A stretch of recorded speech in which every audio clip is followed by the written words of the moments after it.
that is a willow leaf, I'm right behind you, and worm. It's kind of old reliable for us. There we go. Nice. Good job. Ring the dinner bell for trout, kokanee, and landlocked kings with Kellogg's Willow Leaf Dodgers. Available in mini and magnum sizes at fishhuntshoot.com. Get yours today. Howdy guys, Kellogg here. It's time to talk trout trolling tactics, and my hands are full of lures.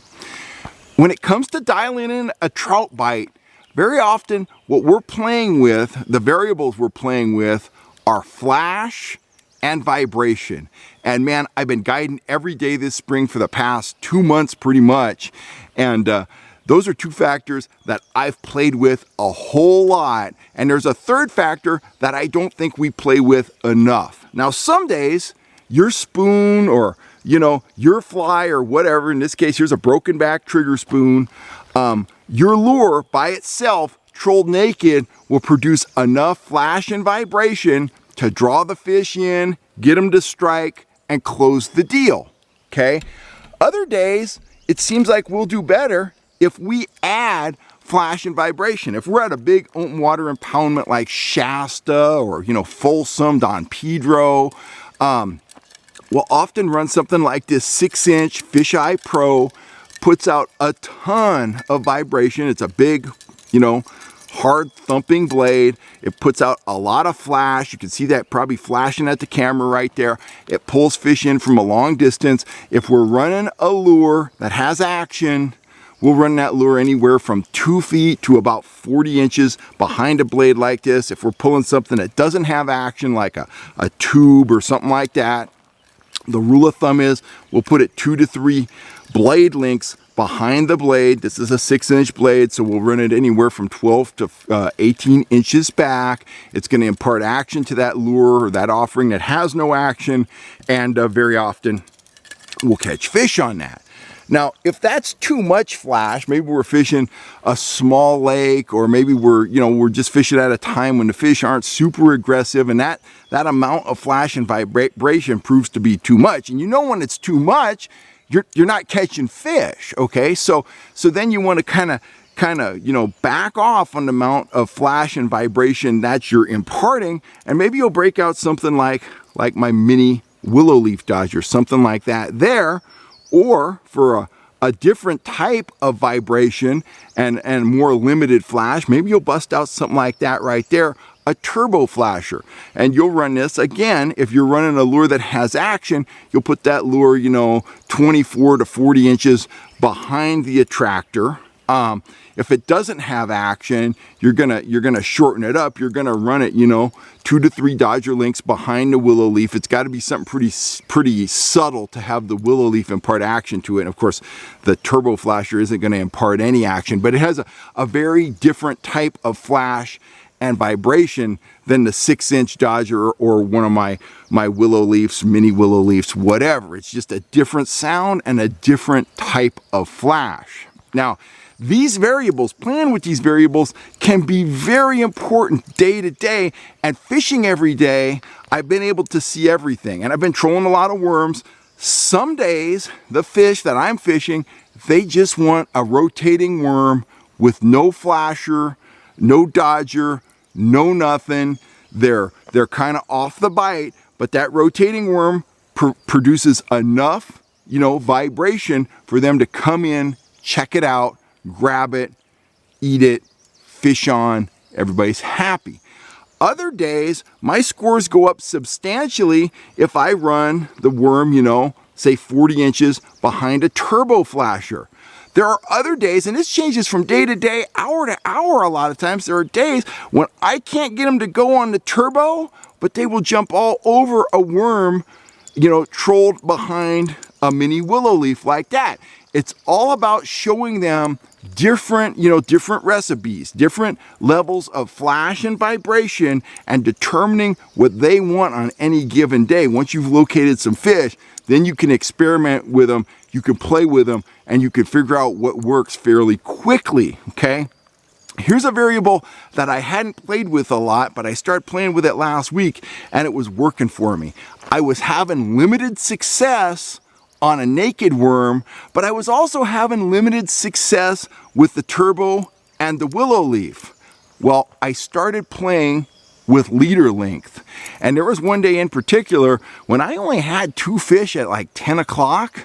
And I ended up with just short of limits that day. I think I ended up with 11 or 12 fish for 3 guys.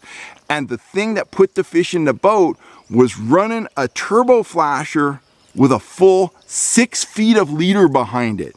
They wouldn't hit the naked worm very well. They wouldn't look at a worm behind the willow leaf, but if I scoped that leader out behind a turbo to about 6 feet, we started hooking fish, and it was a very subtle bite. We were on the downrigger. I'd see them playing with it on a downrigger, and what I'd do, I'd just pop it out of the clip and just hold the rod, and as that rig, rose through the water column, the trout would follow it, and they would keep hitting it, and once the turbo leveled out behind the boat and the fish found themselves in warmer water up near the surface, they would often commit and you would see them take the worm fish on. So the leader length is really the third variable you want to play with. Flash, vibration, and leader length. I usually start out trolling naked in the morning. I'll start out with a naked spoon, something like that.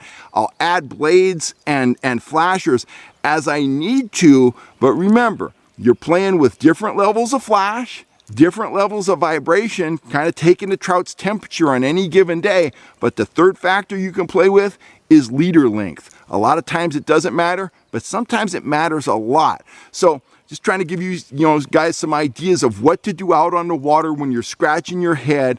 Typically, you don't want to make radical changes to your gear. You don't want to go from a threaded worm to a 7-inch Rapala, okay?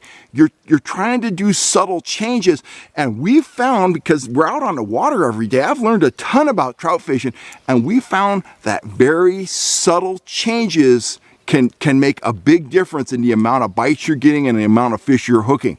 One of those is leader length behind an attractor. Another one is the depth you're trolling at. Sometimes we'll adjust our depth by no more than 3 feet, and it's like you turn on a light switch. You'll drop your offering down 3 feet or raise it up 3 feet.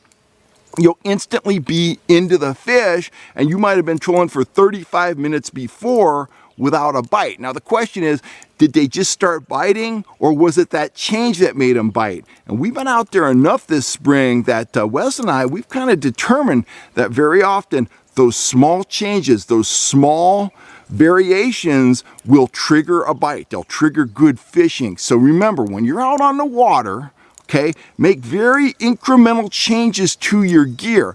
Get out there in the morning, start fast and aggressive, take their temperature, locate some fish, then start playing with the amount of flash, vibration, and leader length along with small, changes in the depth of your offerings.